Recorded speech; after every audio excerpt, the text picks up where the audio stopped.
That could be considered an endowment owned by the students. This is the students' money. This is the $48 fee. It's instructional related activities fee. Does anybody here in the quad know what the university's endowment is worth right now?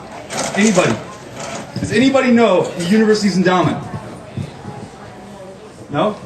Nobody's gonna know. $23 million. This university has $23 million that it invests. Now I'm wondering, is this money held locally? Is this money held by local banks? Is it invested locally? Or is this money invested in the foreign exchange?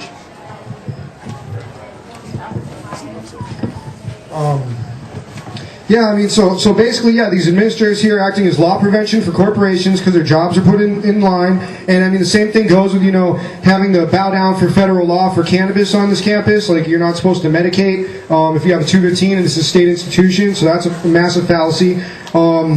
They've been watching to certain degrees. These cameras are all new, and then the security client, or it's a computer security agent. So you have agents like the Matrix and shit running around your computer now, or checking and taking snapshots of what you have. Right now, there's something called the North American Union. Our sovereignty has been merged with Mexico and Canada, and this has been going around. Passed the Congress, the president did himself in 2005, and then what they want to do as part of this is Security Prosperity Partnership for the Americas. They want to impose a carbon tax on everyone. So they want you to pay for carbon when it's like there's deforestation of forests that they don't take into account for this glacial melting. The sun is getting hotter. There's fluctuation in solar activity. So the sun's getting hotter and the polar ice caps on Mars are melting, for God's sakes. So, is our CO2 causing that? And it really is CO2 so bad? I mean, it's what plants breathe, for God's sakes. You got mercury you spew, lead, phosphorus, all these different toxic elements and dyes, and we export labor and processing and production all overseas because it's cheaper to exploit other people's environments. And people that get paid less, and it's all neocolonialism because we've destroyed and ruined these countries internally in so many ways so we can more easily exploit them. And then so now, they're telling you that you got to pay for how much carbon you use when there's way more at hand. First, the carbon is, this Focus the Nation thing. Check out my Indoctrinate the Nation piece in the Lumberjack from this last week. They want you to focus on carbon, and carbon is so irrelevant. Really, like, it's just something they want to measure, that everybody has a carbon footprint and that they want to charge you for it. And so Barack Obama just pushed this. He's part of something called the Council on Foreign Relations. Council on Foreign Relations is ridiculous. And Barack Obama, his foreign policy advisor, helped start the Trilateral Commission that wants to split the world into three pieces. And people that call people douchebags without having a real friggin' conversation don't know anything, and they're just ignorant haters. So whatever. And they spread CFLs. Yeah, put your earphones back in and spread CFLs on campus. They got these carbon fluorescent light bulbs you may have seen. They've got lead, phosphorus, mercury. There's nowhere you can dispose of the waste. There's a lady given a $2,000 bill for breaking one in her house and reporting it to the authorities in Maine. You can look that up. And they want to charge you for your carbon, and then they're saying these CFLs are supposed to be a solution. Well, the CFLs aren't a solution because they're toxic, they're polluted, 80% of them are made in China. The reason why they're being made is it's taxpayer dollars going into the green movement and these bullshit solutions. And we got to really realize is that government isn't going to help us. They haven't been doing anything for us in the first place. And Al Gore's inconvenient truth, give me a break, dude. Don't believe Al Gore. He ran against Bush in 2000 and gave up. He was a lame duck. He helped impose the Bush presidency. He let the Supreme Court pick him, and he didn't raise a fight. He didn't do anything about it. And so this Inconvenient Truth movie, check it out in the UK, they actually said it was propaganda because it had 9 things it wasn't even really based on. And the last point I'm going to give before I pass it off is there was 15 chapters edited from a UN document that's supposed to be the premier document about climate change and the CO2 stuff. So 15 chapters were removed, and these authors were kept on it like they helped in all these great scientists that helped write it, and they took their names or took their work out and they left their names in, and their work that was taken out was saying that the CO2 stuff is still not proven. And that's what that document says in UK. You can't distribute Inconvenient Truth to the schools without telling people that it's not proven yet. It's absolutely not proven. And so yeah, back to all the software stuff, they want to see everything you're doing. They're going to say it's, for virus protection. But people like me, there's this Violent Radicalization Homegrown Terrorism Prevention Act. Anybody that stands outside the box and talks about these things can be considered terrorists. You talk about the Constitution, you talk about the Bill of Rights, and the fact that we're supposed to have freedom in this country, and you can be considered an extremist. But what does Bush do, and what do all these other elitists do? They tell us, hey, we need to, spread freedom and democracy and blow up friggin' countries and then rebuild them. Who's getting paid for reconstruction? And another thing that's interesting about all this monitoring of our software and internet and file sharing is they're putting in all these big fiber optic networks and expanding our internet usage. And what they want to do is there's branches of information technology services that are created so that they ensure that these things are used legally. And I mean, really, like, this music is ours. Freedom of speech, really. I mean, all this copywriting of software, you should pay to go see your artists in public, not like have to, pay for every single song every time you listen to it and all this ridiculous stuff, and then be policed for something that's really not even an enforceable law. But that's what they're trying to change. They're going to make it they can monitor everything that you do on your computers in your house and in campus, and they're going to collect information you on campus and then give that information to the federal government. They already do it. I've seen an FBI agent in student affairs. I got his number. You want to call him and ask him questions on what he was doing here on campus? Let me know. I'll give it to you. His name was Stuart Logan. He was from D.C. and he was here collecting information on students they could call extremists. So please be wary. This is going to be Mike. He's going to talk some more. We got a bunch of little CDs we're throwing out because they help you do file downloading and stuff, and then they want to police you at the same time. They don't help you download files. They help you share files. Oh, yeah. Imagine the library hiring 20 security guards and charging you for access to books, like tuition that you pay now, right? Then penalizing you for unauthorized use of copyrighted material. Get ready, middle to lower class American-born citizens enrolled in public colleges.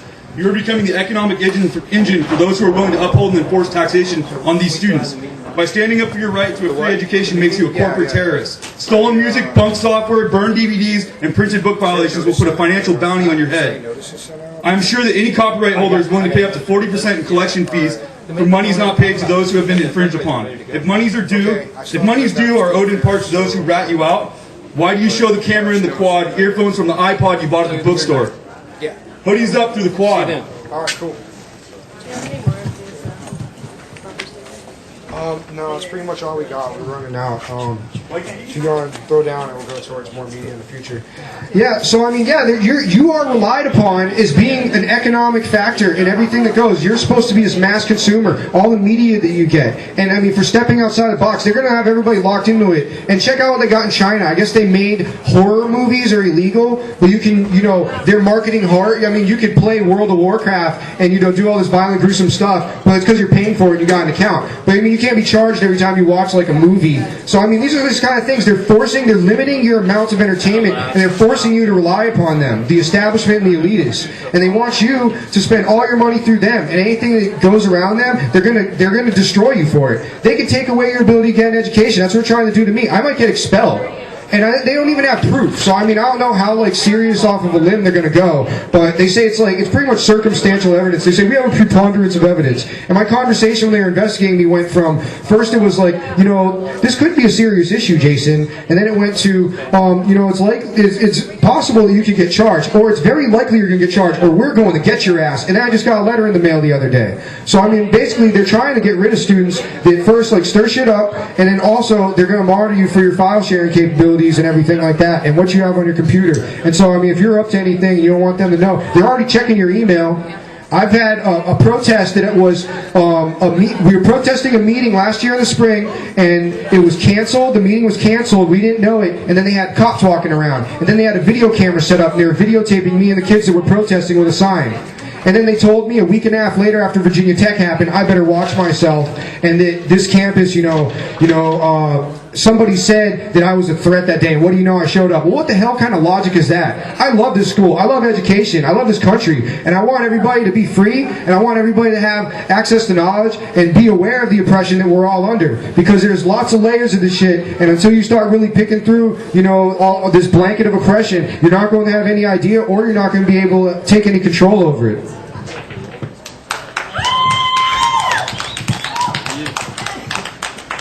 Just got here to the quad. I'm Mike Hamanaka. I'm a business major here at HSU. This is my second semester of the school, and I found myself active in student government on various committees. I've become aware of budget problems since I was a student at CR. I have to admit that public perception is easy to create when the facts are not considered or known. In a public infrastructure, the most important topic for the leaders is to suppress the known value of available funds. While less funds are spent, endowments grow, reserves stay stagnant, and you're threatened with a use it or lose it budget. From a financial leadership standpoint, the university would be much better off canceling your program rather than saving it with the interest earnings on the endowment, which was 15% last year on the $23 million. in this article, which I was going to send to the lumberjack, but was apparently too long, I'm going to correlate the budget problem to earphones from your iPod. If you're just joining us here in the quad, please put your hoodies up. Do not show the camera the earphones from the iPod that you bought at the bookstore.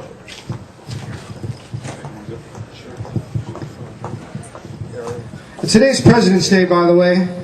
If you go back in history and they saw the shit that's going on in this country today, they'd be disgusted. Seriously. Here's a couple quotes. Let me pick a good one out. I have not observed men's honesty to increase their riches. What does that say? They're not going to be honest. They're going to be subversive. You got to have an upper hand. Secrets are like gems. And when you have the ability to surveil everybody and get an edge over them, and you don't have any privacy, then what are you going to be able to do? Especially if you want a dissent like this. I mean, Mike today, he called UPD because he was like, hey, I don't know if some people will be pissed off about what I have to say about the spouse sharing. Maybe I'll piss somebody off. And he said, we might want some cops there to watch, make sure. He actually was asking for police protection. I come out here and I talk shit, and the cops are like up here watching me. We ask for them to come out, and they don't come. They're probably sitting somewhere, though. I'm sure they're watching. But, they're definitely down to see everything you do. And they got cameras, so they can just sit in the comfort of their office and have assholes around the corners ready to shit on everything that we do. That's pretty much the way it goes. And think about it. It's a system of exploitation. And, you're at this school, and this school basically is here to teach you to accommodate and acclimate yourself to hierarchical structures, to get used to giving away your power and to compromising. That's what they want, because they're going to give you this little piece of paper that says you did a good job. And if you stand outside the box too much, they're going to take that ability for you to get a piece of paper away. Unless you're like rich as hell and you can pay your own tuition, that's one thing. But they could just completely oust you. And you can't get a degree. And so, they're filtering through here. And so don't let this education system, make you like them. Don't be like them. That's the last thing that we need. And, there's something else too called the Military Commissions Act, and it allows you to be kidnapped, you can be sent to prisons, tortured, and even executed, and nobody has to know. This has happened in this country.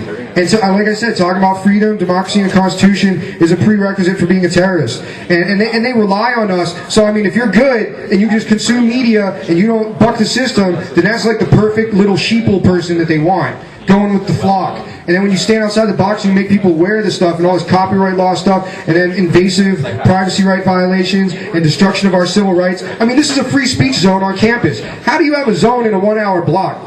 How do you zone freedom? It's a paradox. It doesn't make any damn sense. And we try and get extended hours here, and what they do, they say, oh, you're going to disrupt the classrooms, the ones that we're cutting and consolidating and not paying the teachers. This administration's had 50% raises in the state, in the CSU system, and they continue to go up. And we don't know anything about what they're doing and what kind of accounts they have set up. For all we know, they have like secret accounts set up and shadow employees, and every time they get raises, they're giving raises to all these accounts, and they're taking and milking all this money. Our economy's in the shitter right now, and it's like, they could be getting thrown a life raft. And that's basically what it is. They're getting rewarded for their cronyism and going along, and they're consenting with this New World Order. And I'm going to talk for a second about the guy that heads the CSU. His name's Chancellor Reed. He's been in CFR for 21 years. Barack Obama's been in CFR for quite some time. Council on Foreign Relations wants a one-world government. They want to destroy this country, and they want to merge us all. And the Rockefellers, like David Rockefeller, says he wants to destroy this country. And they want cataclysmic events like 9/11. They use terrorist attacks and state-sponsored terror, and even MK Ultra to some degrees. Look at our society; it's sick, and people that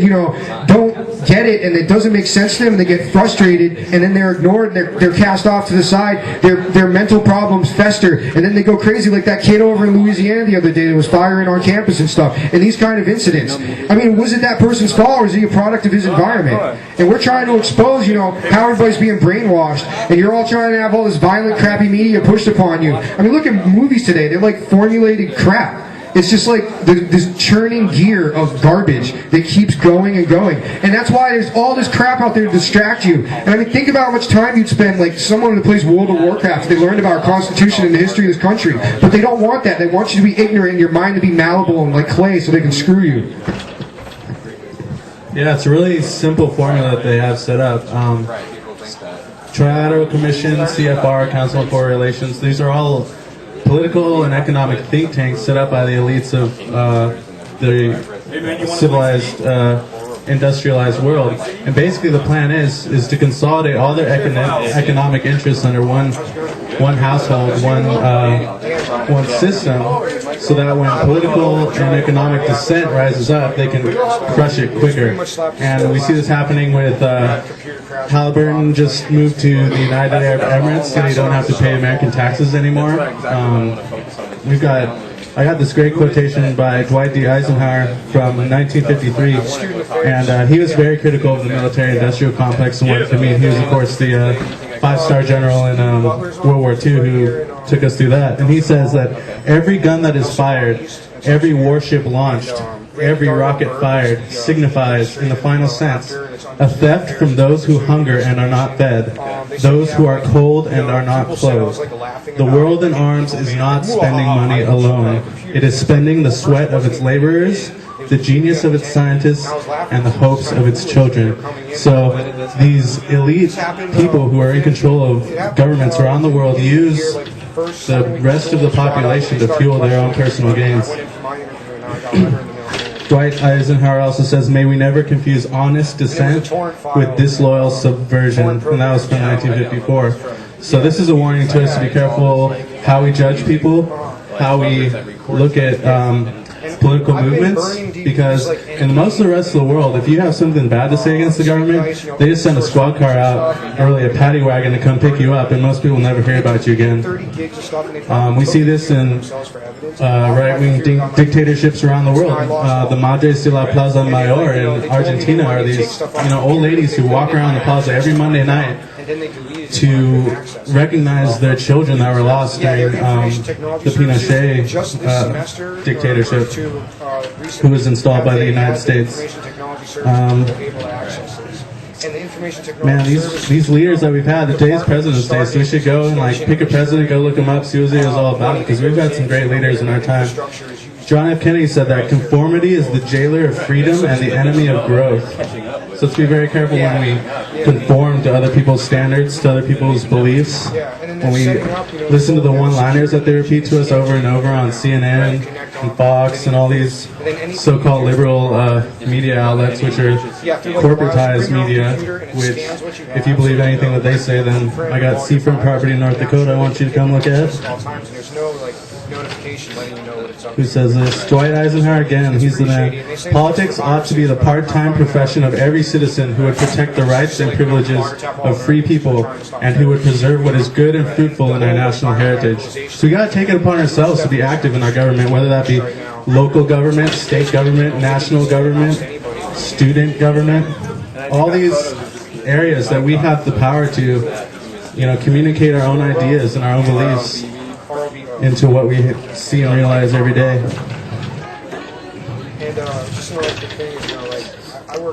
So, Thomas Jefferson's probably one of the greatest presidents we ever had. And he said that we hold these truths to be sacred and undeniable, that all men are created equal and independent, that from that equal creation they derive rights inherent and inalienable, among which are the preservation of life and liberty and the pursuit of happiness. Now, we all had to memorize that as children because it's the preamble to it's not actually, it's part of the Declaration of Independence.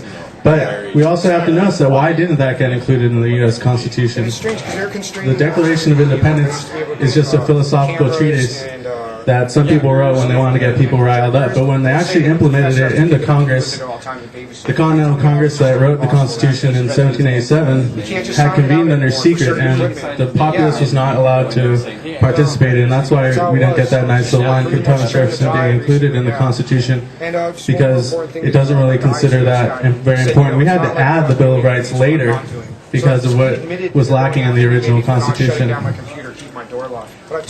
He also says that if there be one principle more deeply rooted than any other in the mind of every American, is that we should have nothing to do with conquest. It says a lot about the way that our government's been spending money over the last 50, 60 years. Ever since we won World War II, we've kind of been like the head honchos on this planet. And it's important to realize it's not in our best interest to go do these things. In fact, it instills hatred among the rest of the world for what the American machine has been doing for so long. And we have to realize that these conquests in other parts of the world are based solely on monetary profit, nothing else. They're not really interested in women's rights or in the people's ability to have free elections and such. It's all about oil. It's all about controlling people. It's all about slave labor. Copyright enforcement. Carbon taxation, which is something everybody should look up to. Jefferson also said that peace, commerce, and honest friendship with all nations, entangling alliances with none. So we have to be careful about the things that we get dragged into as a result of our economic connections with other countries. This is why, like, Israel is the most heavily armed country in the Middle East. And yet we consider Iran and Syria to be the biggest threats to freedom. Yeah, that is a separate one, but I'll tell my TV reporter. Yeah, I'd like to go on that. I'm the 12. James Madison said that there are more instances of the abridgment of the freedom of the people by gradual and silent encroachments of those in power than by violent and sudden usurpations. So we have this technique of incrementalism that they've been using for a very long time, which is no surprise. They take away our freedoms little by little, chunk by chunk. Instead of just slapping us in the handcuffs and dragging us away right now, they pass little tiny laws that'll help them get it done quicker in the future. It's like, how ludicrous is that? And then, like, was that sign allowed up because the university... So does everybody know what the fee is or the fine is for stolen music? About $750 per song and $9,000 per track. Does anybody in any of these buildings have anything to do with any of that money?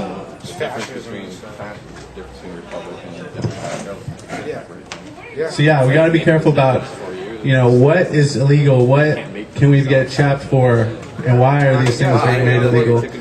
We mentioned the Military Commissions Act earlier. That was passed in October of 2006. Which basically removed habeas corpus from the Constitution if you are declared a enemy combatant, which the terminology for enemy combatant is very, very broad. Just committing a felony can sometimes be considered the acts of an enemy combatant. And basically what happens to you if you are declared an enemy combatant by the United States, regardless of whether or not you're a United States citizen, is that you're carted off to a secret prison without the press being notified, which are the only people who are going to really care about you at that point. And they are allowed to use enhanced interrogation techniques on you. And, there's that old line from Reservoir Dogs when they're cutting the guy's ear off, It's like if he says he caused the Chicago fire, it doesn't mean he did it. People who admit things under torture aren't admitting anything. They're simply crying mercy. They'll say anything to stop it. So we got to be very careful about what we let our government do to people. The most recent person that I can think of is this guy Khalid Sheikh Mohammed, who's on trial in Guantanamo Bay right now. And he was connected to the 9/11 attacks. There's no question about it. We're not debating that. He gave money to Mohammed Atta and the other 15 Saudi hijackers. But the money that he gave to them, the $100,000, came from the ISI, which is Pakistan's intelligence wing. It's basically Pakistan's CIA. That's a documented fact. The London Guardian reported about that back in 2004. So we've got him in custody right now.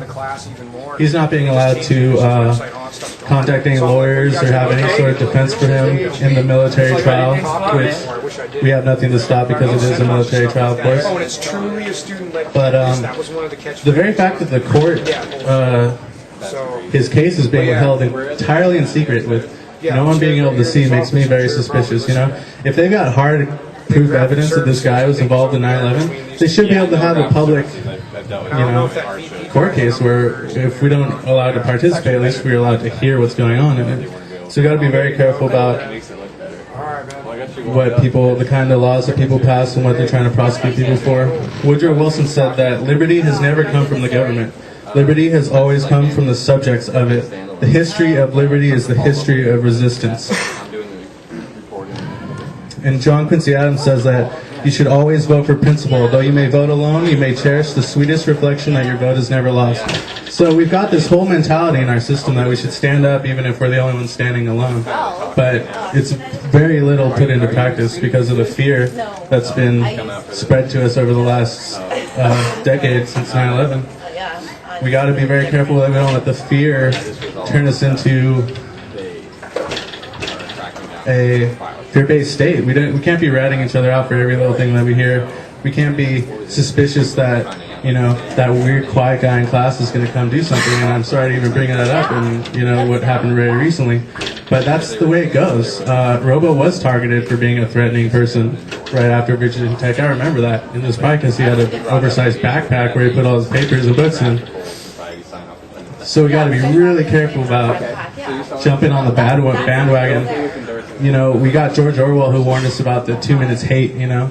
Like, we're going to crucify somebody. It doesn't matter what they are, who, or what they did. As long as we got somebody to direct our hate against, they can completely control our minds. Yeah, definitely. I mean, they target people, and then they say, you know, it's doublespeak. They say you are the opposite of what you are. They say you're a threat. Well, I'm a threat because I'm enriching people's minds with information of the corruption at this campus and the lack of transparency and how they just step all over us. Our admission site says that we're truly a student-led campus. Well, that's a load of crap. And it also said that you know, we value what happens outside the classroom more than inside. Well, what's happening? You know, they're cutting all of our classes and destroying our academic environment, and then they're saying that, like, we can't speak more a different hour of the day, you know, at different times at different locations on campus because it'll interrupt school function. So wear your hoodies when you're walking around and listening to music, because I mean, there are people that could be watching you and documenting you and targeting you, especially if you like talk about stuff. And I'm not trying to scare you into saying, you know, don't like raise interesting points in class about 9/11 was an inside job, and then, you know, Gulf of Tonkin was a lie that started the war in Vietnam, and then, you know, a ship, the Lusitania, was sent into German waters and sunk to get us in the war in World War I, and how in World War II we knew about Pearl Harbor before it happened and allowed it, just pulled our pants down so we could get screwed by Japanese, and then we could start this massive war and dive into it head first. When for a whole time we've had stories and we knew about what was happening with the people being killed over in Germany, and people like Prescott Bush, Bush's grandfather, his family fortune comes from making money off of laundering the possessions of dead Jews. They took the teeth that were pulled out of their mouths, they took their possessions, their jewelry, and they sold it, and they ran it through the Union Banking Corporation, and the Union Banking Corporation was convicted and liquidated for the Trading with the Enemy Act, which is corporate treason. And I mean, if you're treason, you could be killed. And I mean, this is how bad that offense was. And then, I mean, think about it. If you're just like one person spying or something, and then you're giving information, that's one little amount. But if you're a whole corporate entity, giving punch cards and computers to keep track of people, the first computers were used for human population control and extermination. It's disgusting and vile. And Prescott Bush was also the treasurer of the American Birth Control League. And the American Birth Control League was the foundation for Planned Parenthood.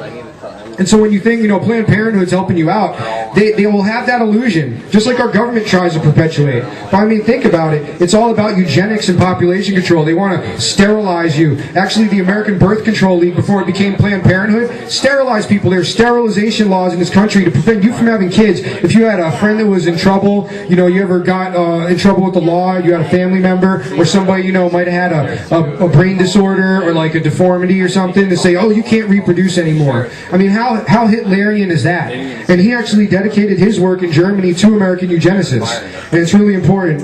But yeah, I mean, think twice before, you know, you come to school and you want to get a degree, and you could potentially be targeted for your downloading and file sharing activities, and what you're doing with your computer, because this administration is loss prevention for the fascist corporate entities that we have in this country, and it's really sickening. So we need to be wary and vigilant. I have another quote from the same Playboy March 2008 magazine. Somebody else gave me this. I didn't buy this on my own. It says, public enemy, Tehran. That's Iran. Is everyone familiar with Iran? The Iranian Ministry for Culture and Islamic Guidance announced it would crack down on increasingly popular Farsi hip-hop.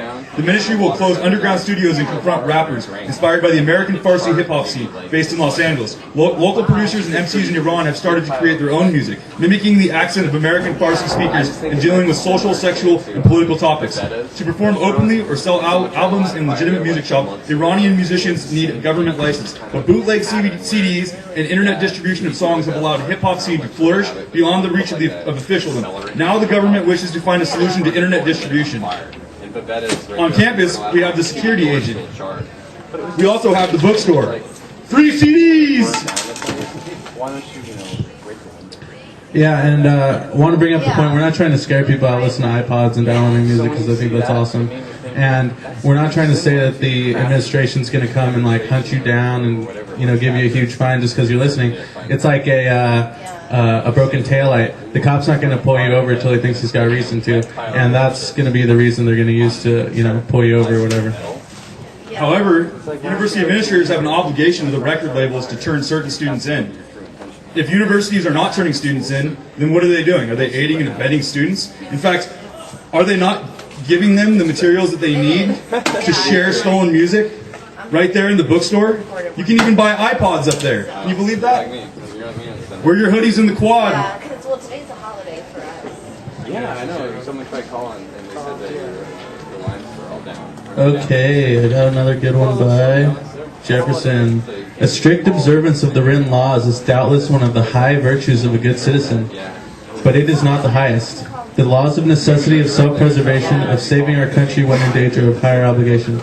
So, basically, I gotta give the mic over. Do your responsibility as an American citizen. Look up the things that are out to vote. Be a participatory member of the society.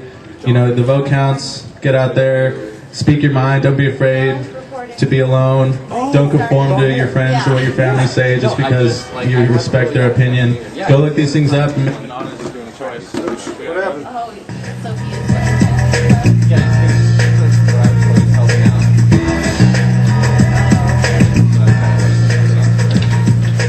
Does everybody remember Napster? File sharing? Yep. And then the next we had Kazaa after that. And then we had K Plus or K Plus Plus. I just want to explain a little bit why Napster failed. Napster failed because it was a centralized server. It was easy to behead the leader because all they had to do was shut off the servers and Napster died. Kazaa started off with advertisements. That was the only centralized part. Everything else was P2P. Napster was not P2P. Napster was person to server. P2P is person to person or peer to peer.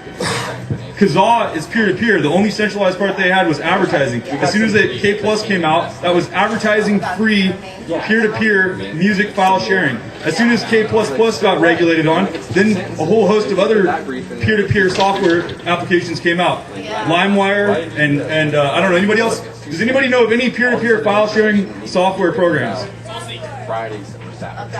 Any others? Torrents. Torrents are huge. How about just standard hypertext transfer protocol? HTTP. How hard is it to host files and serve them? It's very easy. It's called accessing a website.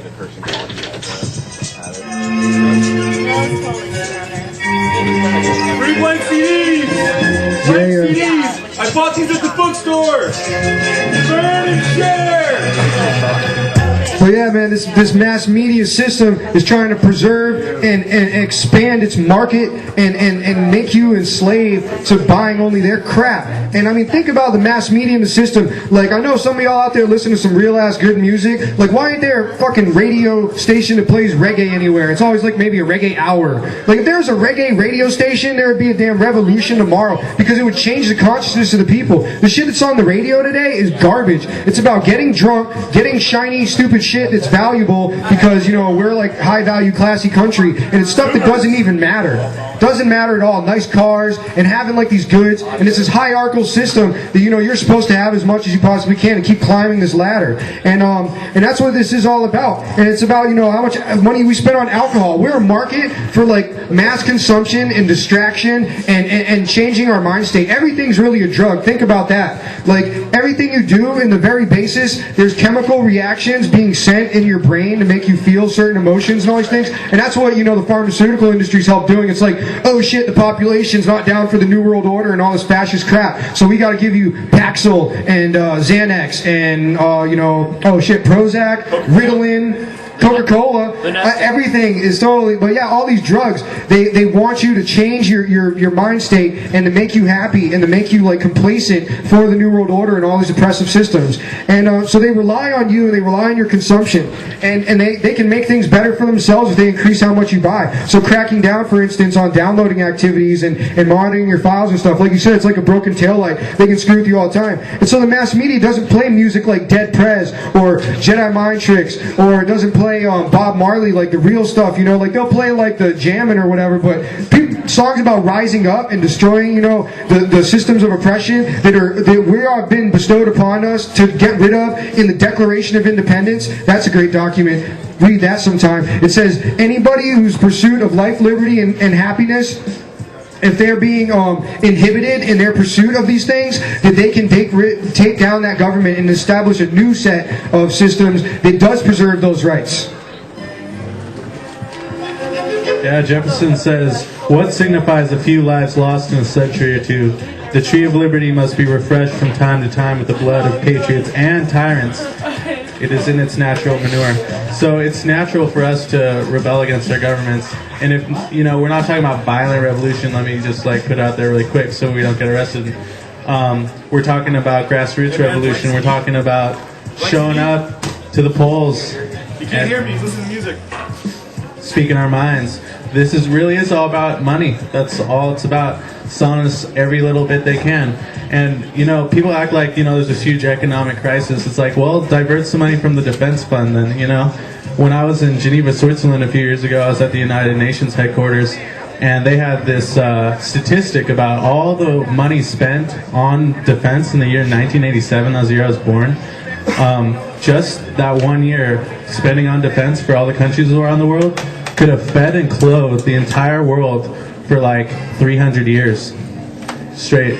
Could have solved it all right then. 1987, didn't have to build any more nukes, didn't have to build any more submarines, didn't have to build any more stealth bombers, which they did have that back then. So we got to hold our, you know, governments accountable where they're putting money. You know, we pay taxes like religiously, but we don't have any way to a point where they go. Wouldn't that be something if you could turn your taxes and say, I want all my taxes to go to education this time, you know? Yeah. And at the Focus the Nation event, a Marine veteran in the war for oil, Iraq war veteran, I mean, we say support the troops. He came to Focus the Nation and talk about how hemp, you know, has been completely ignored and oppressed through history, and that's how we got to the state that we're in. I mean, everything would be so much better if the government never, like, illegally made hemp, you know, using a fear campaign of racism and special interests for, you know, the people that owned all the damn forests and wanted to cut it down because they had an interest in making jobs and money on it, and they could have grown hemp. And he asked a question about the Federal Reserve System, and that's why I bring this up. He asked, you know, how is the Federal Reserve System a private corporation? This is the place that prints your money, for God's sakes. There's a what?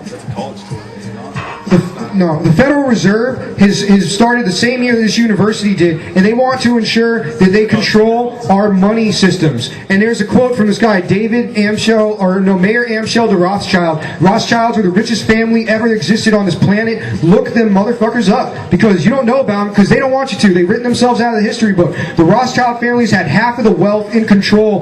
That's all the money ever made, ever in history, like throughout the expanse of time. Think about that. How much power that could wield. You know, people are rich because they kick them down, you know, and it's kicked down through their channels. That's how they get hooked up. And I mean, there's always pools of money waiting to help make people benefit. And so my friend asked about the Federal Reserve and how it's a private corporation. And Kenny said, you know, how can we rely on our tax dollars to be returned to us by this corrupt institution that violates the Constitution? It wasn't ever really approved. It was pushed through Congress. And the IRS, for God's sakes, is based in Puerto Rico. And it's basically just a big scam. And there's a lot of corruption involved. You ask the IRS, where's the law we pay taxes with, and they say they don't have it. And it's pretty ridiculous. And so what they did is he asked this question about the Federal Reserve and how they won't give us our money back, and if they comment on it, and the radio show host guy, the moderator, said, oh, well, that's a little bit too big of a topic for us to talk about right now. And then he pushed in the next guy. And then what happened is I made a speech, and they tried to silence me because I was talking about the carbon tax is garbage, and how it's just, you know, a form of oppression. And then they tried to pull me off the mic. I physically was touching me. He has no right to do that. And it was a public forum. And then after I made my comments, one of the panelists was motivated enough that she addressed my friend Kenny's concerns about the hemp issue. She just like interjected in the middle, like, this is what you need to do to like work on this hemp thing. And so that was pretty revolutionary how that happened. And in the end, they tried to cut off the amount of people that could talk. And then we pushed them, and we got them to have them stay and to have the ability to speak their mind. So anyways, I'm passing off the mic real quick.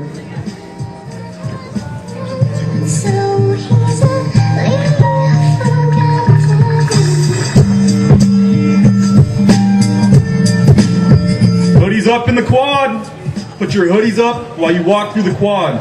Why would you want to show that camera over there the earphones from the iPod you bought at the bookstore. Who's talking about the origins of the Bush family? I think Planned Parenthood could be benevolent, but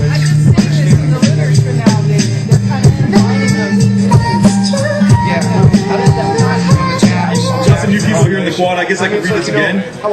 Imagine the library hiring 20 eye-in-the-sky security guards and charging you access for books, then penalizing for your unauthorized use of copyrighted material. Get ready. Middle to lower class American-born citizens enrolled in public colleges are becoming the economic engine for those who are willing to uphold and enforce the taxation on these students.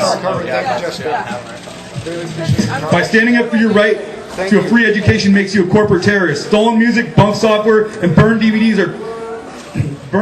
and printed book violations will put a financial bounty on your head. I'm sure that any copyright holder is willing to pay up to 40% in collection fees for monies not paid to those who have been infringed upon. If monies due are owed in part to those who rat you out, why do you show the camera in the quad earphones from the iPod you bought at the bookstore? Hoodies up through the quad. And why am I facing this direction? Can anybody tell me why I'm facing this direction? He was uploading files. He does servers on campus. And they told him Student affairs? Office? Secures servers. So he upgraded servers and they still don't. So it's like those are the police of the corporate terrorists that are on this campus. Emails to everybody, and Yahoo said I reached my limit. Hoodies up through the quad. Put your hoodies up through the quad. I got too many people on my mailing list. I guess I can't tell. So if there's one message you can go away with today, let it be that you are the change. You know, I guess that's been touted recently by Obama or something. But no, it's seriously, like, we got to use ourselves as the basis for change. I think it was Gandhi who said, be the change you want to see in the world. Abraham Lincoln said, let not him who is houseless pull down the house of another, but let him work diligently and build one for himself, thus by example assuring that his own shall be safe from violence when built. So part of the fundamental part of our system is that we are the foundations of the system, and the people that sit on top of us and tell us what to do because they feel like they have the right to, because we've given them so much power over the centuries, we got to let them remember that if we remove ourselves from the pyramid, the top falls and shatters. Abraham Lincoln said, and I think this is from the Gettysburg Address, with malice toward none, with charity for all, with firmness in the right as God gives us to see the right, let us strive on to finish the work we are in, to bind up the nation's wounds, to care for him who shall have borne the battle, and for his widow and his orphan, to do all which may achieve and cherish a just and lasting peace among ourselves and with all nations. So it's our responsibility to respect the people who volunteer to go fight for us, even if they're not completely aware of what they're doing. Many of these guys come back very disenfranchised with what the military has forced them to do over there, not to mention with the post-traumatic stress disorder that they're going to have for the rest of their lives. And this is a serious disorder that I'm very thankful that it's finally becoming brought to light more often, because these guys don't sleep for days at a time. They hear voices, they hear screams, incomprehensible things have happened to these people, and they're going to live with that the rest of their lives. So next time you see a veteran, go shake their hand, tell them, thanks for what you did, even if they're still gung-ho about it, which some of them are. It's a survival technique to be gung-ho about what you're being forced to do. Let's respect these people, and we got an obligation to make sure that we're not sending people to die in other countries far, far away where they have no business being. Wait, let's find out. What do we want to hear about? Do we want to hear about student council? Do we want to hear about committees? Do we want to hear about budget corruption on campus? Do we want to hear about subprime mortgages?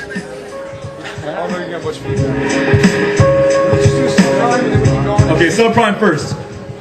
All right, so there's a subprime mortgage crisis right now, and it's like the corporations and the banks were able to blend insurance companies with their financial holdings, and then they were able to give out zero interest rate, housing mortgages and all sorts of loans and things like that. Now this was made under Hoodies up to the quad. It's the Graham-Leach-Bliley Act, and it was to fix, like, the Citibank is massive financial corporation, right? Citibank merged with something called Treasury, and they became like huge conglomerate, and it wasn't even legal what they did. They were legally unable to merge, and so in '99 the Clinton administration was lobbied, and they passed this act, and it repealed a law that was made after the Great Depression to prevent this kind of shit from happening, because it destabilizes, disrupts, and destroys economic stability.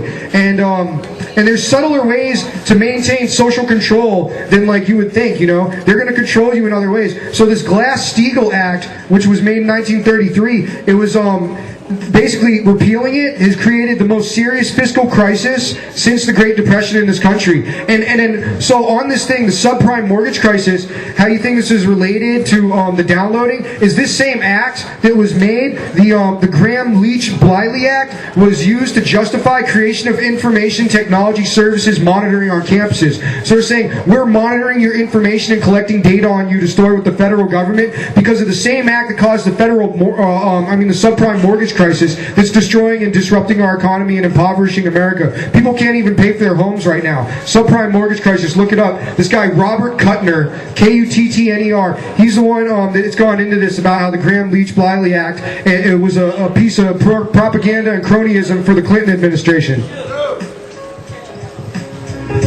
For those of you walking through the quad, please put your hoodies up if you have earphones in your ears. This is a little information on what Hoodies up through the quad. You don't want to show the camera the earphones from your iPod. Your iPod could have stolen music on it. Are you aware it's $750 per song and $9,000 per track? Who's trying to turn you in for that? Does anybody know who's trying to turn you in? One-way conversation.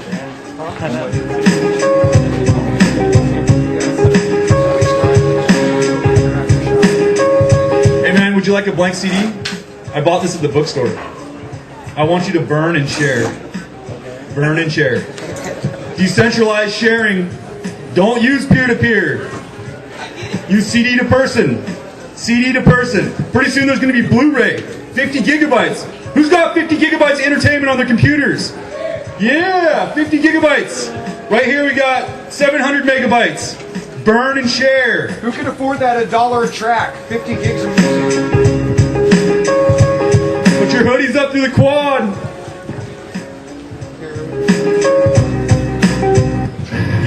So yeah, this information services network that makes security agents to roam your computer and see what you've got, to whatever extent we will never know. They say it's for viruses, but they also said the war in Iraq was for freedom and democracy and safety and to avenge 9/11. 9/11 was an inside job though, and the administration was complicit to a large extent in these attacks. But yeah, this says that the purpose of the policy of information monitoring is to ensure that the use of the network is consistent with foregoing purpose and ensure that it can be operated reliably and lawfully. So they're doing this monitoring of your software and everything that you do on your computer because they're saying, well, we don't want our internet at our universities to go towards something that's not legal for these corporate entities that have more lobbying power at our school than people like you and me that want our education to be paid for. We want our teachers to be paid right. We want administrators to get out of here because we don't need them to administrate. We can do this on our own. We can govern this university. We've been made weak and atrophied to exercise our ability to have political will and to dissent against these oppressive systems.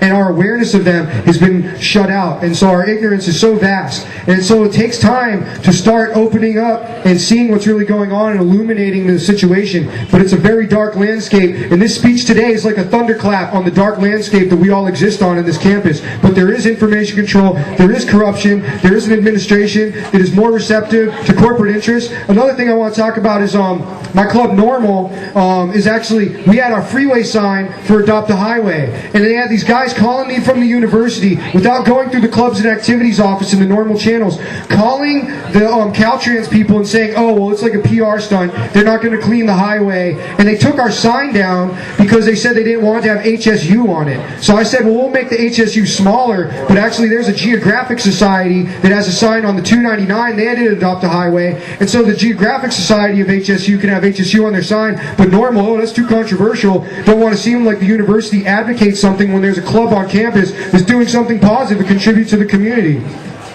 So you can see how serious the fascism is, you know? Because, I mean, they're relying on perpetuating the interests of the corporate factions, and then they want to limit what you can do. And then by limiting your freedom of speech, I mean, that's ultimate fascism. They limit what you can do and the way that you can exercise things, what you can get involved in, and then it's all for the interests of the corporations. It's just surveillance and also the drug laws. Because, I mean, there's a prison, military, educational, medical, industrial complex that do exist, it's very real, and they preserve their market share, and they want to oppress you, and they rely on you for their profits. You should ask yourself, are you a corporate terrorist? Do you have stolen music? Do you have movies? Do you have games or software? Or do you have any printed book violations? Get ready, middle to lower class American-born citizens enrolled in public colleges, especially those in California. You are the new corporate terrorist. You are the new target. By standing up for your right to a free education makes you a corporate terrorist. Stolen music, bunk software, burned DVDs, printed book violations will put a financial bounty on your head. I'm sure that the copyright holder is willing to pay up to 40% in collection fees for monies not paid to those who have been infringed upon. If monies due are owed in part to those who rat you out, why do you show the camera in the quad the earphones from your iPod you bought at the bookstore? But he's up to the quad. If you're walking to the quad, put your hoodie up now! Yeah, if you got headphones, you could be considered a suspect for illegal download sharing. They'll monitor you through a security client on campus, and they will see what you're doing and what you have. Say you plug in your iPod because you want to charge it, they could get like a quick, like boom, like, oh, there's all the files on there. They won't copy the actual files, but they'll get like maybe all your file information and folder information off of your thing. They say it's for virus protection, but I mean that's BS. And this same thing, this cronyism, this meaning of the corporate state, the corporations in the state, and this fascism is very real, and it permeates not just the administration but the administrative capacity even in student government on campus. Like, for example, we've got, I've been pursued for accusations that I was a drug dealer to, like, kids here for a conference, and I made speeches from the perspective of normal 911Truth and from my legislative affairs office about the importance of education and how great it is that, like, we have the power to restore our minds to awareness as to what's happening, like Martin Luther King's assassination and 9/11, and how if we continue to build foundations based upon lies, that we'll never escape that, and we need to get back to the truth, and that's what's real. But when we've got, the most disturbing thing I was told when I was being pushed through this investigation and these foolish accusations that I gave CSU Northridge president like a pound of weed or something he taped to his leg and flew home with. This kid, like, I don't know what the hell he was saying this for, but these accusations were so, like, absurd. And then I was told by the president of the student body, Terra Rentz, that she wants to preserve her job opportunity in a government job because she's getting a job in Virginia soon, and that she wants to, get letters of recommendation. She said something about, if I can't keep you in line, then I'm going to deserve my employment opportunities. So that means that she was doing that for her own selfish motives and not for the motives of the student government, not because they want to preserve the integrity of our power systems. And so that's fascism permeating even your student government and not just this administration. And she was against this administration when she ran for election, and I was too, and I remain so. But she has turned around and worked with this administration. That's unacceptable. You want to hold that for me? We've only got just a couple minutes left here. In only a few committee meetings, I have witnessed the most incredible taxation of students. In the Student Fee Advisory Committee, 2 graduation fees were nearly doubled for those applying to graduate. And with closer inspection of the proposal, these fees were going to be used to purchase stupid shit like 20 wheelchairs to be made available for use only 1 day per year, and what appeared to me as raises for phantom employees. I've seen this phantom employee thing before on construction sites where crew leaders will say, oh, I've got 5 guys, when in reality they only have 2. Main offices will send payroll checks for all the employees. On this campus, phantom employees could be considered student employees who don't do any work, and maybe they just beef up a budget with that extra pay money.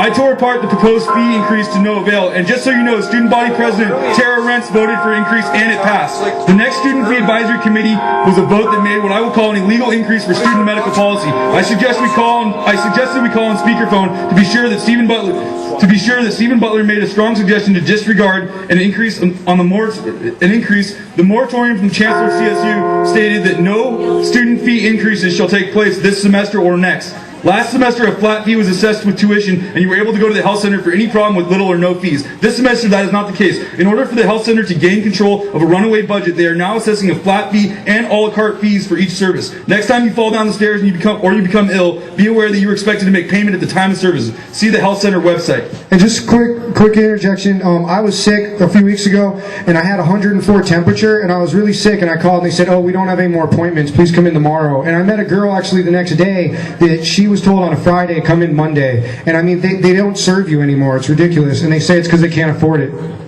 The same day this passed through the Student Fee Advisory Committee, the health center mounted a brand new flat screen TV on the wall near their entrance. Just be careful that you don't wait in the waiting room for a couple of hours in pain or sick, only to be prescribed a bill that will eventually cause a registration hold, then after 6 months will be sent to collection services. Yes, that means that if you got sick at school, now your credit is F.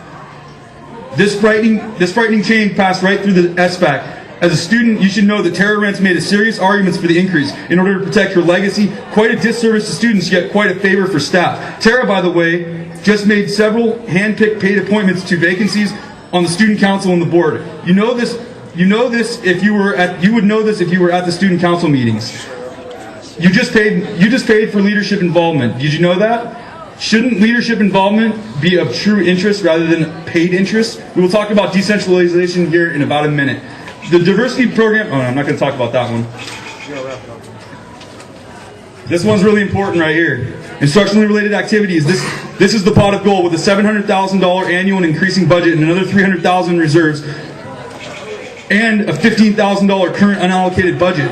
First, I tried to get the motion passed for a $6 increase to the current student per diem cap at $39 a day, which has not been inflation adjusted for over 10 years. Anybody who's a student athlete or travels for any reason for the school will only be paid $39 for food and lodging, and this hasn't been increased in over 10 years. Is that enough? Is $39 enough? When a nation sends its warrior to battle, the nation should provide adequate resources or the competitors will have an advantage. Consider the next time you travel for a competition that you're being screwed out of your own fees and that possibly your successful performance is not a priority to student affairs branch of the university. By the way, the leader of our student union, Terra Rentz, had several problems with the increase in the per diem, citing that many students pool the funds and make do. Sorry. I recommend that if your group already receives funding from the Instructional Related Activities Fund, that you should increase your request by 150% for next year. If your organization is eligible to receive these funds, but you have not applied, try asking for twice the amount that you will actually need. Why would I have aspirations of draining the Instructional Related Activities reserves? Why save this money when there is no interest earned, has no inflationary protections? In fact, the money isn't even kept locally. This money sits in a general reimbursement account in Sacramento. Heads up, local bankers, keep HSU money local, especially student fees. This is money that you pay out of your own pocket.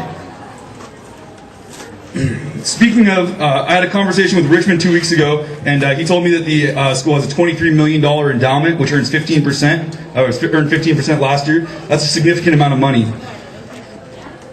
Should the students in the local community be concerned with the amount of retained earnings the school has? Does anybody know of any programs that are being cut right now? All of them. All of them, yeah. All the programs, okay. I don't think Fiscal emergency in the state. I don't think that that's true, but we do have money for every program. You just have to request it, and I recommend that you request it in person. Thank you for listening, and I think that clock is fast.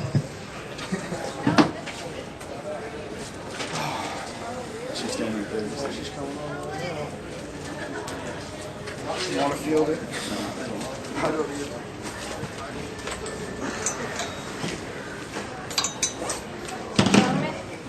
I don't mind that you guys come out here and say your things, but you have no right to publicly take down any student here on this campus without first giving them at least due time. We only talked about the last 3 minutes. What up? That's not we true. were I had someone come in after 5 minutes of you guys going off on a single individual. And then Did we talk about you already in the beginning? Are you talking about one of the green campus girls with the red hair?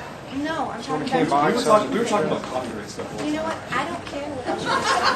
I'm simply speaking on the fact that you have no right as student leaders on this campus to talk bad about any student leader. And this happens with me, so that's why I am responding to any student leader on this campus without giving them at least the ability to come and at least view the comments that are being said. It is completely unprofessional. People are doing it behind doors without a mic, so. You know what?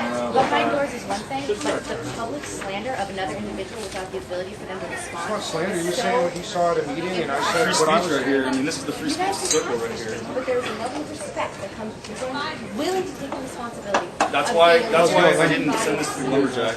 You know, these books here, they're $10, and normally 14 plus tax. They were donated by the author. He came to our campus and made a speech.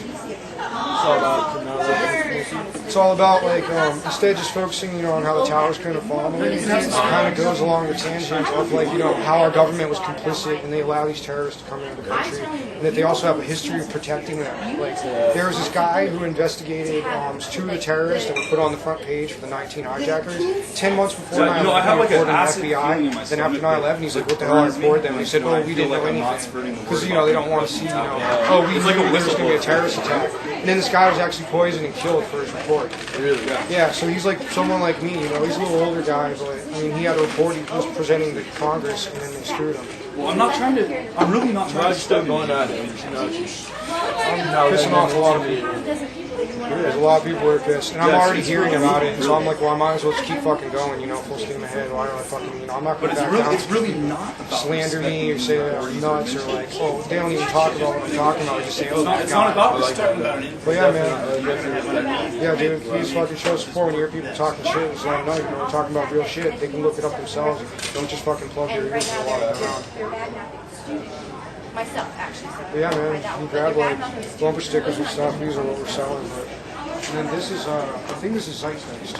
I was talking about decisions that you made. Yeah, this is a DVD talking copy about- if you want to watch it with friends. I was It's talking about nice. decisions you made It's a lot in that better visually than watching. Student body president, Terra Rentz made these decisions. So you spoke about those things. It's all public stuff. See, the thing is, though, is there's context in there that you guys don't find here. Okay, so whatever. You are a public employee. You work for the government. That's how I it know, works. but I'm telling you, someone whose attention might be representing student attention, you owe student leaders on campus the respect and the courtesy to inform them when you're going to be bad-mouthing them in a public forum. They need to be able to respond to those things. Whether being, I mean, it's one thing if you print something, because that means someone can open it up at the same time everyone else is reading it, and then you draft a response. But if you're in here in the quad and you're going to be dogging on The reason why I said someone in in student government, person. someone in a student program, someone in charge of anything in the community, you owe them the respect to let them know about this people. And it's very expensive and very disheartening to see that you wouldn't even think about doing that sort of thing. Especially if you, who I have to sit and work with on a regular basis. But it's completely unprofessional. Completely unprofessional. In any way, shape, or form. I think you have a right to express your opinion. How do you feel about the public? I mean, I didn't have anything prepared. Did you hear what I was talking about with that stuff? No, because I do not come out here. I do not realize that I didn't think about copyright policy. The only thing I can do is, All right, cool. this was what I When you was going to leave say again, to I'm the... sorry. Like in a couple days. I'm not sure for sure. Not tonight. All right, I'll try and I swing read all by sections of this, but I didn't tomorrow see- probably. I'll be at Kyle's house maybe tonight or something. All right, maybe after my normal meeting. No. All right, later. He's courtesy and respect being a coworker of mine. Co-worker. You, sir, are Co-community member. exactly. Yeah. Way stronger than a coworker. You should at least give me respect before. Dude, I could format your in front of an entire campus. your presentation of ideas to make it. Without providing someone the ability to respond ahead of time. These are just like I'm having a hard time, you know, splitting myself between 3 organizations and trying to do my schoolwork, which usually takes the back burner, and then setting it up myself too. Yeah, I mean there should be like a team of people working on it. Because presentations are really important when you're expressing ideas, and considering how many people are stoked when they're walking around. What about a university mentor? Is it okay to take them down? You know, quite frankly, I have a general feeling that Yeah, no, I'd like, you want to swap info? Yeah. before you take them down. I got We've done 911 I am Truth pretty here. busy myself. I'm starting a club and everything, but Good to hear. I think that there's information out there that would be important for people to get to keep their eyes open and their mind open so they can start speaking for themselves about things. Yeah, exactly. You're trying to So I'm break not trying to tell people. people how it is, I'm just trying to tell them what I know. Not once, come into my office. Trying to break any of the box that people have been kind of trapped I thought that we had a pretty nice 2-hour conversation. but Yeah, no, it's about the things the way that it's we expressed work out on of to people become a stronger are leader on. Yeah, and that's exactly what I did. I took that on my own initiative to just go ahead and spread the word. I mean, weren't you sitting right here on Friday and you told me to sorry write a if that's letter kind of a to the student front, newspaper? right? You know what? No. That's what I did. All weekend I wrote a nice little letter to the student newspaper, mostly about copyright laws and how administrators are fucking students I over. think you should, like Mr. everyone's But I life is also structured. But everything I was talking about kept leading back to how the student government, the student body president is responsible for some of this. right, and as Complicated someone ideas who that works like scares people Yeah, about I mean, these I things. jumped around Just and let me stuff. I know mean, we just that kind of figured out what we that were you doing have last the night issue at when you like 8 come o'clock. in, because when you sat down for your interview for positional council to join the Crashes like student mad on government, me. you did not bring So up I was like getting nothing you and I done. have never had But, this discussion. I think the way for my club when I'm gonna have little club gatherings and stuff, I'm gonna call music, get a microphone, and just say one idea. talking about you. and repeat it. Yeah, there you go. Yeah, no, that's similar advice I got from someone actually. It was like Michael, all I'm saying is, you can send that letter in now, because what was said all is shady said. politics. But Well, the thing is, the reason why I racism, said he was it and I advocating didn't for, print it is because this when girl something's printed and who's sent friends in with and her it's published on the to be on the board. newspaper Those other girls website, were like, that oh, sticks you there should do forever. something else. You can look at school that's newspaper and I fine, flipped it because around. when I read Pushed it, him I off. have the ability to It was super shady. comment that's made in a public forum that That I is would not shady. even I think Yeah, it's so I talked to him because I was like, dude, I got your opinion. I know you got fucked I'm not harassed going and to. political advice. I'm not. That's what I'm saying. That's It's like- libel. Slander's different than libel. Focusing. Well, you know what's I don't know. I generally do the buckshot approach. So. I'm not trying to jeopardize your yeah, I position. think I do to switch it up a little bit. I mean, like, you could even, like, you have the information up here, you could have different outlets of information for people to do research, and then put a more simple version of what you're saying on the To a very microphone small. that people can understand that are passing by. Like, it'll be something simple and short enough that it'll catch their attention, and if they're intrigued and interested, they'll come in, and if it's something that pisses them off, It is? they don't have to It is listen held to it. together by students on this campus. Choose, You know. And you might Yeah, not one agree of with the that. things I want to work on too, build me in the formatting of that too, is like, you know, how we made this little thing to hand out today. And it's like, That's my it only was thing. double-sided, And but you some of them take didn't that print what you double-sided because the computer's And schizophrenic. See, this is gonna make people so paranoid. So next time I come out here, I Look want at to that speak first freely, line. and I'll Honestly, go this ahead is and okay. notify Honestly, I anybody used who to I be might really speak paranoid freely when I about. spoke. All I'm saying They is should your come. opinions are one thing. You're preyed upon for your purchasing habits. Gotcha. People are I gonna didn't do say this it and polite. they're gonna like, Yeah. they're gonna trip out. Yeah, that's the one thing. I mean, like, I got some people that are like, oh, dude, that's totally how it is, and like, thanks for saying how it is. But then there's the other people that don't understand. Yeah, yeah, and then the people that don't really know and they have different way of Because absorbing. right now you completely destroyed your Yeah. which means Kind of. how are you I mean, supposed to it'd probably be educational. Help look over here what you're talking about. I'm in this class and administration, and one of the things we've learned about recently is eye recognition software. students, Like not for recognizes facial expressions and stuff like Yeah, that. and face fingerprinting and stuff. Well, they can tell by the dilation of the eyes and also by the expression is whether you're squinting or how your muscles of your face are moving. They can tell what a person is emotionally going through at that moment. And then what the cameras do in the stores that they're starting to work on this technology is that they actually I'm having a really hard time focusing on what you're saying right now. There's a lot of energy that is kind of shutting off everything else. Sorry, it's okay. Here, let's step that's what I was aside for a thinking. minute so that we can No inflationary protections. concentrate. before you go and smear your facts all over the campus. All I'm saying is you owe people more respect than that. And I thought you had more respect than that. And it is severely disappointing, severely insulting that you would even remotely think that I remember the other day we had an interview for the public relations position, and I don't know what happened with that. I mean, you called and left a message. I don't know if that's on or not still. bring it in. That's not mine. I don't know if it's on or not. It's still. Jason's, and quite frankly, I don't care if it's on or not because I don't care. Yeah. So just so you know, what we talked about out here that you didn't know, you didn't see, because all you saw was the last 3 minutes of what we were saying had to do with blank CDs being sold at the bookstore. Do you understand about it? I know you don't. I know you don't care about this stuff. And quite frankly, I give little to your opinions, and quite frankly, you have no right to hold any AS stuff up here with your 911Truth stuff whatsoever. That wasn't mine. It's not going in my pocket. Okay.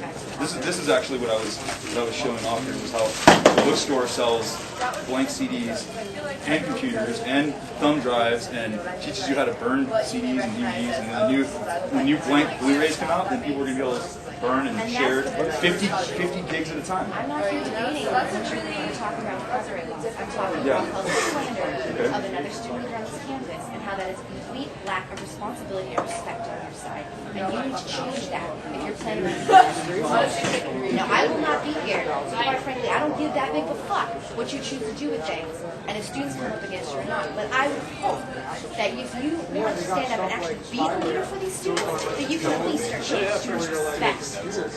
You have Yeah, I am respecting students. I'm letting them know about this fucked up shit that's going on right you're now. not respecting students. I think that I've only given disrespect to one student, and that's You know you. what? And that's because of the decisions that you make. I'm You have a not. responsibility to come and talk to me about that. Okay. I thought that we were trying for that, like that you were going to help me get on student council and that that all that type of stuff. That all just kind of faded away. Oh, you're not ready. You should be on committees. You should be a lobbyist for the cause. You know what? Lobbyist for the cause, right here. I'm not paid by anybody to do this. You're right. You're not paid by anybody. Not a single person pays me anything. I pay in so that I can do this. Whatever you want to do, but I'm just saying that if you want to lead these students next year, you need to start showing respect to all students and give them that ability. Okay. You owe them that. You owe all of us that. And you might say, I don't owe anybody anything, but you know what? If you want to step into that position, you do. I owe over 7,000 students. The ability and the right to fight for their own causes and the ability and right to Sure. be respected in the public forum. Okay. You owe them that. Yeah. And you know what? If someone comes out and openly is being disrespectful to students or to information or things along those lines, yeah, I feel, especially if you're a public official, you should be able to call them out. But quite frankly, there's a certain thing that the biggest tactic that the administration has on students is divide and conquer. If you jump into that to help divide students further by alienating one of their student leaders, you have helped their cause.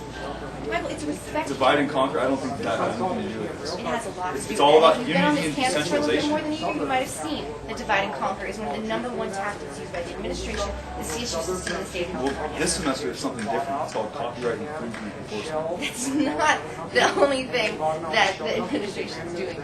Well, do you understand the funding implications that have to do with copyright infringement enforcement? So maybe you should hold a public forum about that. Why haven't you already? Because there are bigger issues than copyright infringement. Really? Is there Yes. really though? Yes, there But this really are. entire bigger campus, issues. the faculty is paid to make sure that you don't plagiarize and that you synthesize, and the administrators are now paid to enforce copyright regulations. That's really all that they're going to be here for. In It's fact, not the only thing they're here in for. fact, yeah. In fact, their jobs are going to be replaced by software applications. I've seen it happen at other schools. You know what? If they're that just shows you the lack of integrity of the system if they can replace a human being with a I software. really do have a problem with hierarchy structures. And that's fine. But I'm not here to debate you about copyright laws. I'm talking about general respect for your community. Okay. And you owe them that. And that's all I'm going with. And if you want to come in and set up a meeting and talk about copyright laws, I'd love to, yeah. we can do that. I thought we had a meeting. Like we had an interview. Yeah, for the public relations job. manager. Yeah. Yes, Exactly. but there was no need to interview you for that job because based upon your resume and what we were looking for the job, you did not have the specific requirements that we were But looking for. you scheduled an interview time with me. I scheduled an interview time with you, and then I looked at the other Are applications. you aware of California labor laws and like all You know these types what? of things? Pull labor laws on me, Michael. Pull them. No, Go I and see didn't. how far that Instead, I takes came out and spoke in a public forum. I didn't even mention that. All I mentioned was your decisions that you made about student per diem. That's what I was talking about. That's fine. Budget decisions. you. All I'm telling you is I don't care what you mention there, but you owe student leaders on this campus the respect and the ability to come and listen to your opinions at least, because as students, we don't have staff as much that the administration has, or huge paychecks to cover our backs. No, we Okay. have networking. So instead, And we have word to of mouth is the biggest thing. instead of being defeated, instead of winning and taking control, instead we're just going to give in. It's not giving in to It's notify not? another community member. No. I'm talking about you're always talking about working with the administration. I'm talking about working with people. This is Okay. our community. You cannot alienate members. But what we're talking about is people who work in a union and work in a structure where they're paid to hold up a certain value. And you're talking about working with that value? You're not working with that value. You're working with the individuals. Okay. You cannot win a war just fighting against people. You have to come together and forming coalitions. And That's like the idea. Yeah. it's a holistic view to keeping the strength So of the so like the community. whole campus community is one thing. And the student community is a different thing because there's other unions on campus. That's right? very true. Yes. And then there's other people who just get paid enough money so that they uphold certain policies, and if they don't, then they'll lose their jobs. So their job is to uphold those policies, right? Yes. Like police, Yes. right? Or administrators. And we work with police, and we work with administrators, and we work with student groups, and that's the responsibility of someone So who's when going they to step into the position that you when they are. cross the line of freedom of speech, when they cross the line of enforcing freedom of speech, that's a problem, right? Well, then you need to address it with those individuals. Directly, you want me to go just talk to Butler and be like, I don't think that your CSA thing is very good. I thought that I made a nice address to the student council one day. You should about- just go and set up a meeting with your brother. Because quite frankly, Jason will probably tell you this, standing here and ranting in the quad is not the best way to Oh, do of course change. not. Of course not. Well then go and set up meetings with people. Do your footwork. Do some work. I mean, you do a lot of it and you're good at it. So maybe you should step up to the plate and set up those meetings. I was hoping that you were gonna like jump on board with this and like. Michael, how am I going to jump on board with your crazy, harebrained, radical fucking schemes right now? You cannot sit down Wait a minute. and Wait a come minute. up with a This straight... this was Jason's stuff here. All this stuff. Well, I This hate is all. to This break is all it to you. Jason. I hate This to this break is it what to I you, had. but when you stand up here and forum paired with that, that's what you're going to be tied with. So if you don't agree with that, I recommend not standing with it. I think that everybody should be able to speak freely, and I you know. completely agree with you that people should speak freely. But I'm telling you, you owe people on this campus at least the respect to let them But you're know. just talking about yourself when you say that. Because I'm the one you decided to attack today. Those are a But what about fundraiser. the Everything else is tomorrow? free. But these are we're selling for $10. The author came here on our campus last Wednesday. It's about government complicity. Thanks for talking. So What's like your the name, record sir? labels, do you think I should just go and talk to like Later, the top kid. officials? of It's record about labels? government complicity and like their Is relationship that- with I mean, is hijackers that and the direction you're terrorists going? and terrorist organizations. Okay, so 'Cause this record is like, labels, part of you our could talk about community 9/11 right now. and how the Is it not? towers fell The record all day. labels Software But this is labels, about the record history labels, of like Microsoft, federal Adobe. involvement Our with these campus people, and it's community. heavily They're not documented. People on this campus. So it's like a new way. Is there take- interest, take- money interest in people on this campus? Yeah, Sander Hicks. He's got a website, sanderhicks.com. Software on this campus and people who use software. Yeah, I can and write an it down for you. actual living, breathing person who's a member of our campus community. Okay. You need to draw a This was, distinction what we were between talking about software and a person. Surveillance Yeah, on yeah, campus I'm- and mystery, I am corruption, having and lack of problems with that oversight. And they want to software. see everything that we do, but we don't know anything they do. Because sometimes I That's, get like, really not mad right. at software, It's hypocritical. and in Thanks, reality, check it I'm out. just getting mad at the person. Right? I'm done here, Max. I know.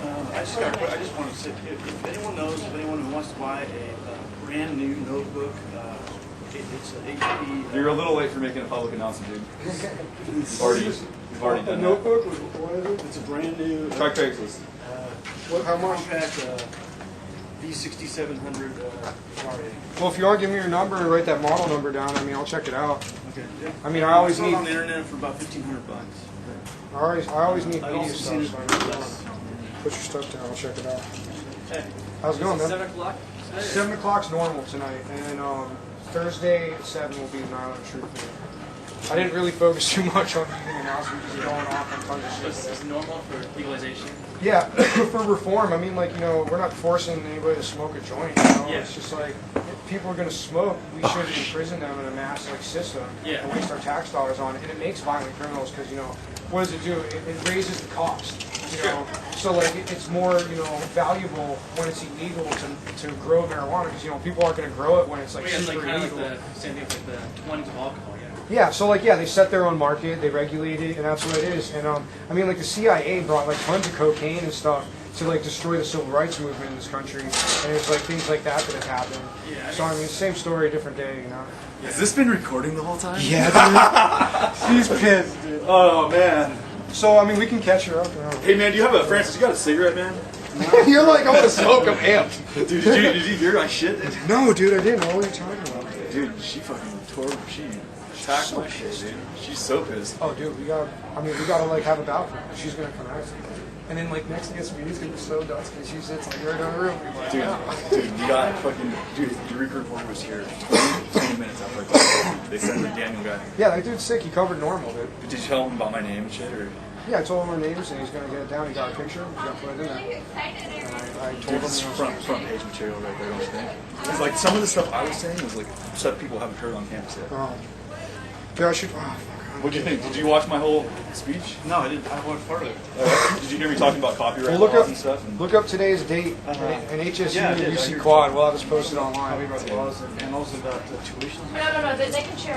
man, I didn't want to go into things that were bad, and then at the last minute, I just fucking. Well, because I kind of did too. Yeah, you fucking. I opened it up. You opened it up, and I was like, oh shit, give me that microphone. Yeah. Hold the microphone for me. There is something that I'm confused about Ron Paul because, like, as far as I can tell, he's kind of off about the Federal Reserve banks and stuff like that. But I haven't checked him out completely yet. What do you mean about how he's against Federal Reserve? No, I mean, in fact, what he's saying about Federal Reserve, what I've learned in macroeconomics and stuff like that about what it's there for and what its purpose is. And that it was needed in 1912 and they pushed it through in 1913? I mean, like what they're doing right now, they're injecting it. They're sending everyone $600 this year. Yeah, that thing. It's because so you can buy a flat screen TV they discovered that the economy is starting to sluggish. Yeah, the bloated beast So they're is trying to collapsing. so they're freaking. I mean, those systems are set up to prevent it from slowing down too much, and everyone. So I'm kind of like wondering what's the alternative to that. You know? I was. Undo the system I wish I put completely. this in there. But you should look up this thing. It's the Glass